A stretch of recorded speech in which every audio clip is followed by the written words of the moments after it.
A new theory is again bringing attention to the decades-old cold case of the Zodiac Killer. An independent cold case group claims to have uncovered the name of the man linked to at least 5 murders in California during the late 1960s. It's America's most famous cold case.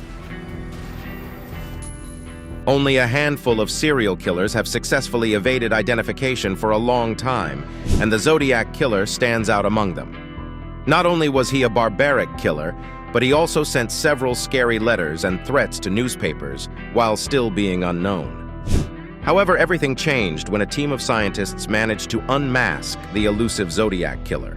Who was this murderer? Who finally exposed his identity? And what evidence is there that the infamous killer has finally been found? Join us as we finally bring the mystery of the Zodiac Killer to a close. During the years 1969 and 1970, a series of chilling crimes unfolded as an unidentified murderer sent out 4 ciphers accompanied by letters detailing his horrific acts. Astonishingly, just a week after the first cipher was received, it was successfully deciphered, revealing a bone-chilling message. "I like killing people because it is so much fun." These were the words of the Zodiac Killer, one of the most terrifying and mysterious serial killers to have ever haunted America. Before we will delve into how scientists finally discovered his identity, let us first explore the motive behind the Zodiac Killer's infamous spree of killings. The Zodiac Killer, as he infamously came to be known, is the perpetrator behind a series of heinous murders that have left a permanent mark on history. This dark chapter began in 1963 with a brutal killing in Southern California. Seniors at Lompoc High School in Santa Barbara County, Robert Domingos and his fiancée Linda Edwards decided to go sunbathing on a beach near Gaviota State Park during Senior Ditch Day in early June 1963. However, when the couple didn't return home by Wednesday, Robert's father visited the beach and made a horrifying discovery. Their bodies were found lying together inside a crumbling shack.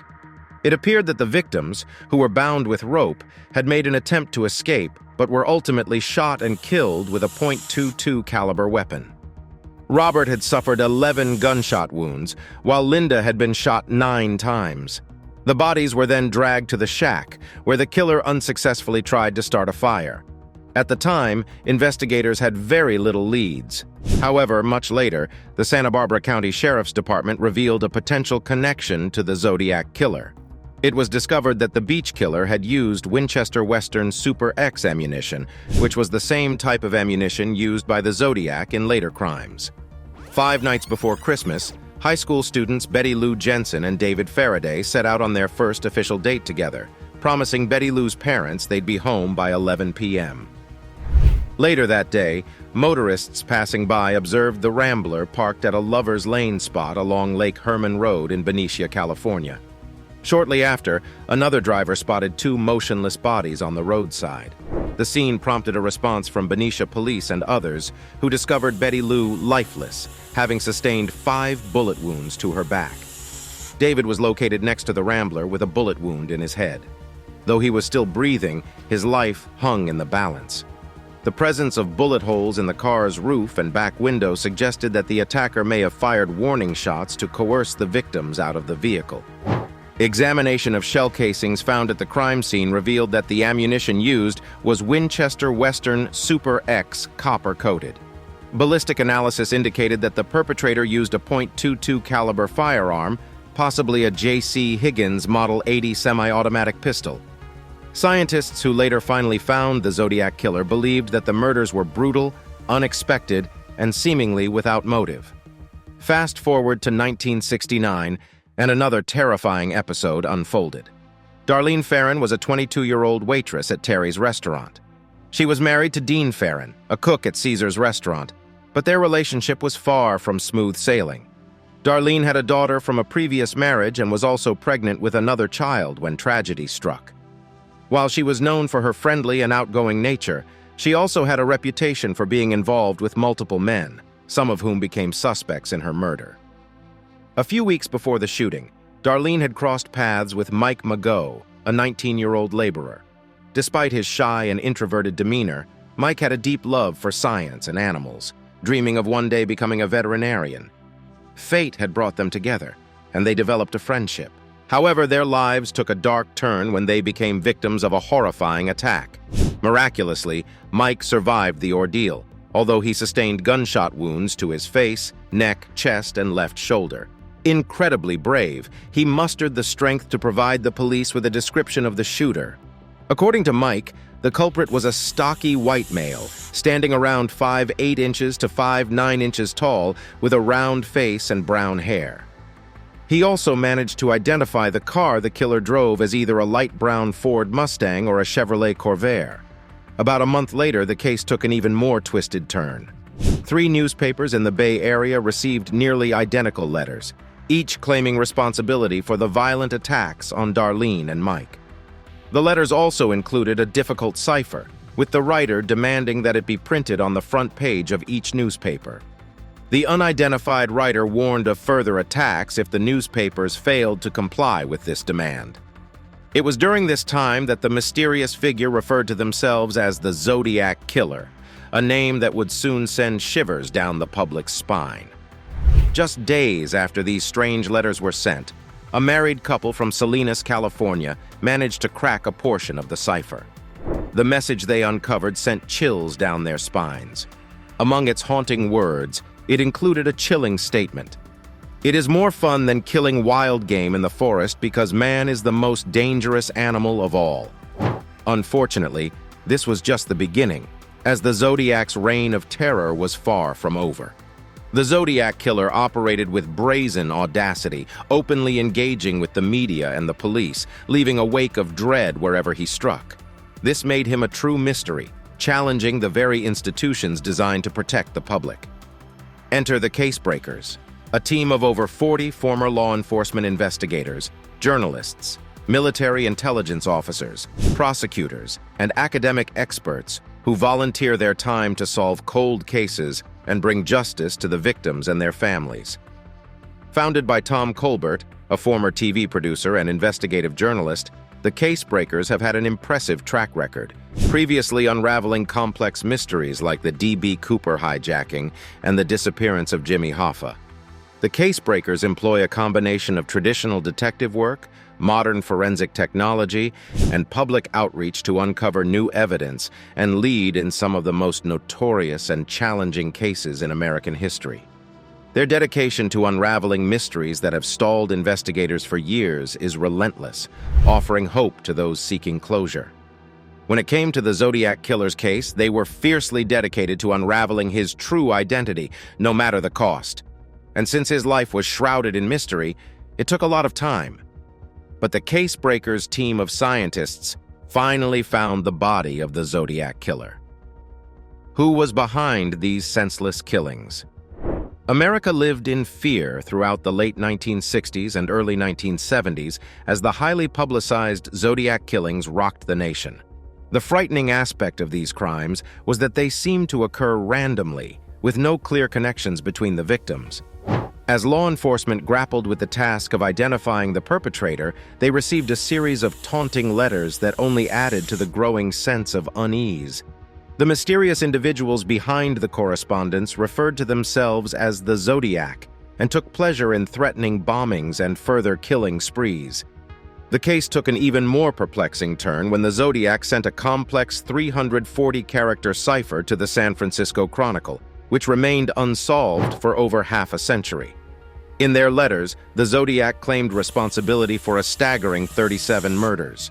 The Zodiac Killer primarily operated in Northern California, targeting 5 victims between December 1968 and October 1969.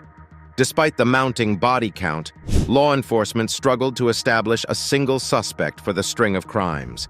Confirmed reports indicate that 7 victims fell prey to the Zodiac, with 5 losing their lives through various means and 2 managing to survive the attacks.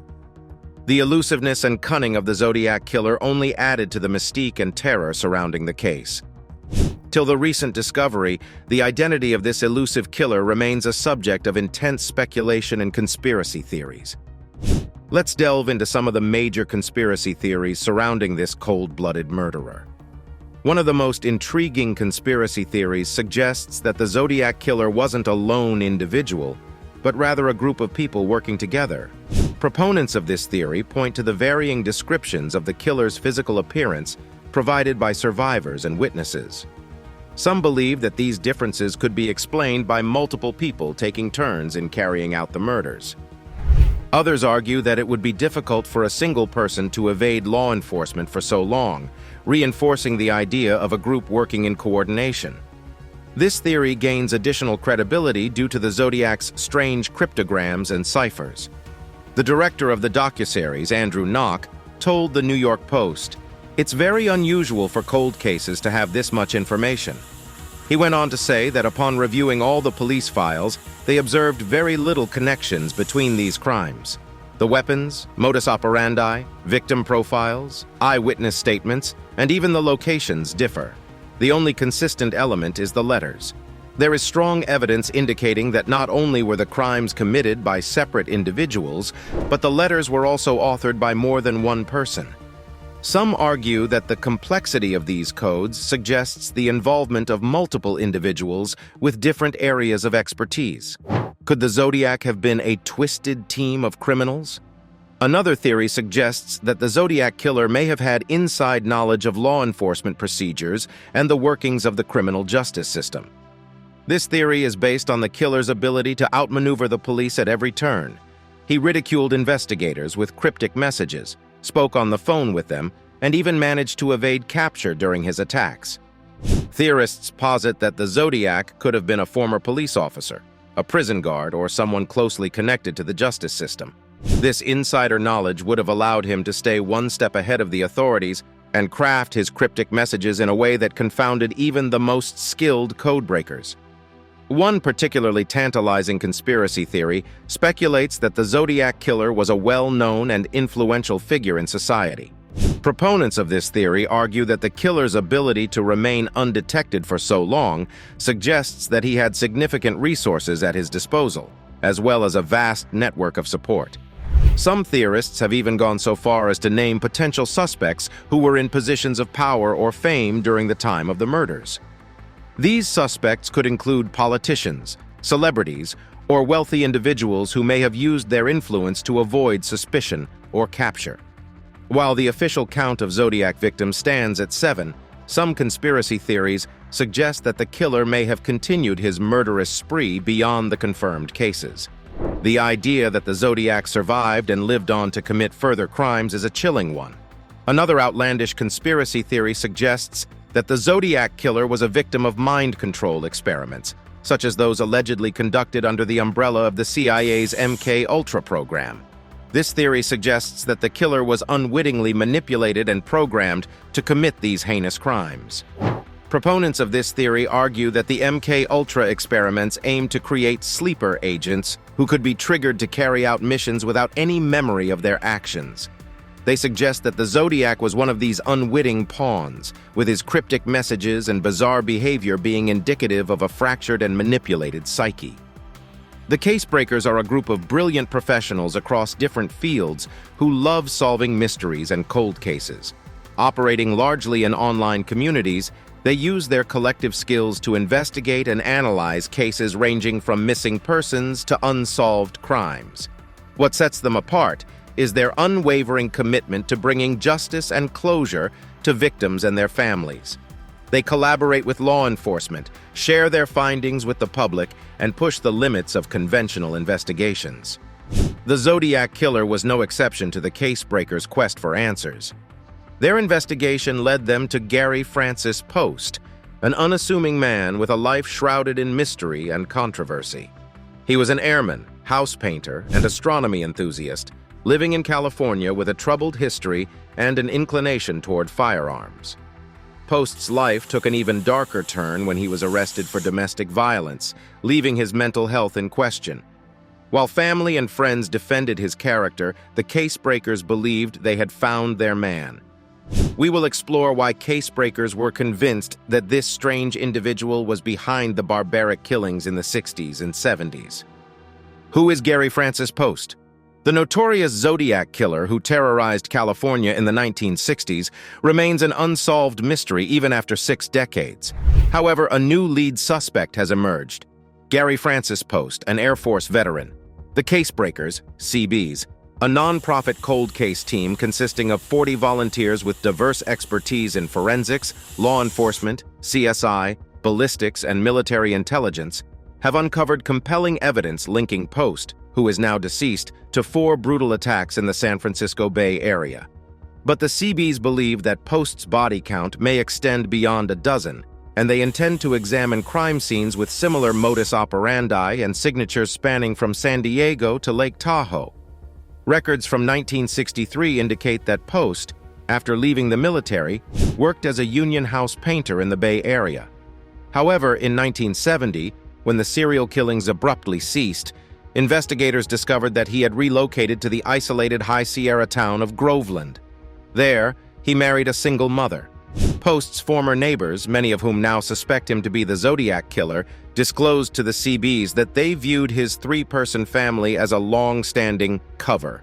2 local residents claimed that Post's recently deceased widow had confessed to them, revealing that they had never shared a bedroom, consummated their marriage, or even engaged in simple displays of affection, such as kissing or holding hands in photographs. Before her death, the widow expressed remorse to her neighbors for never having had the courage to inform the police about her husband's criminal history. The Zodiac Killer's crimes involved shooting, stabbing, or strangling his victims, and his unsettling and cryptic letters sent to law enforcement and newspaper writers spread fear throughout the Western region. During their 2.5-year investigation into the Zodiac case, the mostly retired members of the CBs made significant progress. Thomas J. Colbert, the head of the Casebreakers, disclosed that shortly before he died in 2018, Post had confessed to being the Zodiac Killer to 6 individuals, with 3 of them providing court affidavits. Adding further weight to the story, Colbert revealed that a whistleblower at FBI headquarters had confirmed Post as the primary suspect. In 2021, the sleuths reached out to the FBI and local agencies, requesting a comparison of Post's DNA with samples recovered from the homicide scenes. The CBs also presented photographs and a side-by-side comparison of unique head scars between the Zodiac Killer's sketch and Post's own scars, which retired federal agents on the CB team deemed an irrefutable match. Is there solid evidence linking him to the notorious Zodiac Killer? The evidence linking Post to the Zodiac Killer is highly compelling.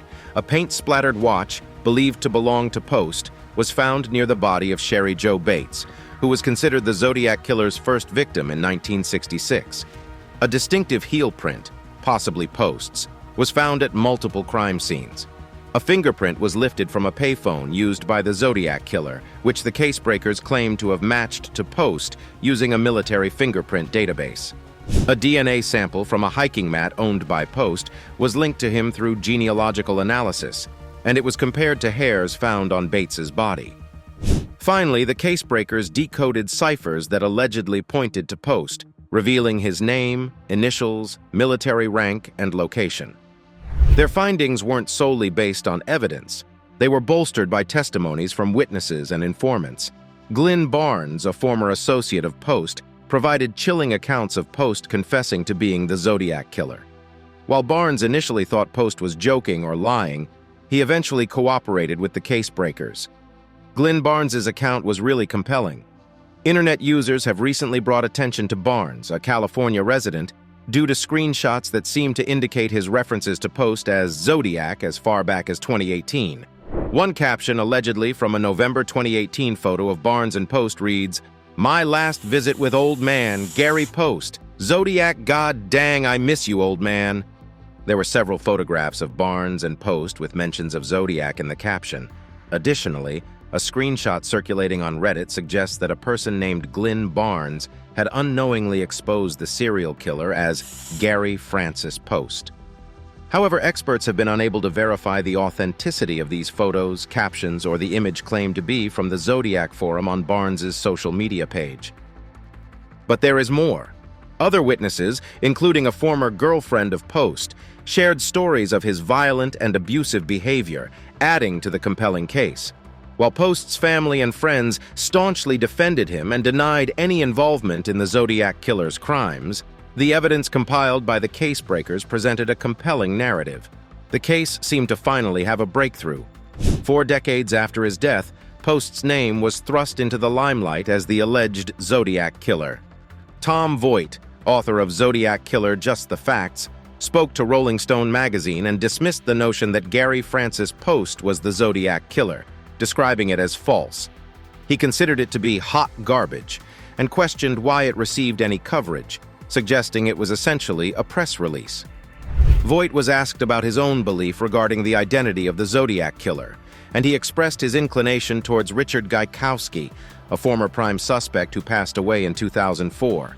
Voigt also mentioned Arthur Lee Allen, who was implicated as the Zodiac Killer in the 2007 film Zodiac, stating that Allen remained a persistent suspect. According to Voigt, if Allen was not the Zodiac Killer, he may still be responsible for other murders. As an expert in the case, Voigt added his perspective on Allen's potential involvement. Post's family and friends vehemently disagreed with the casebreakers' findings, accusing them of seeking fame and money. But this revelation symbolizes a major turning point in the Zodiac Killer case, potentially closing a chapter in the history of unsolved mysteries. Thanks for watching. Feel free to tell us what you think in the comment below. Please like, share, and subscribe. See you in the next video.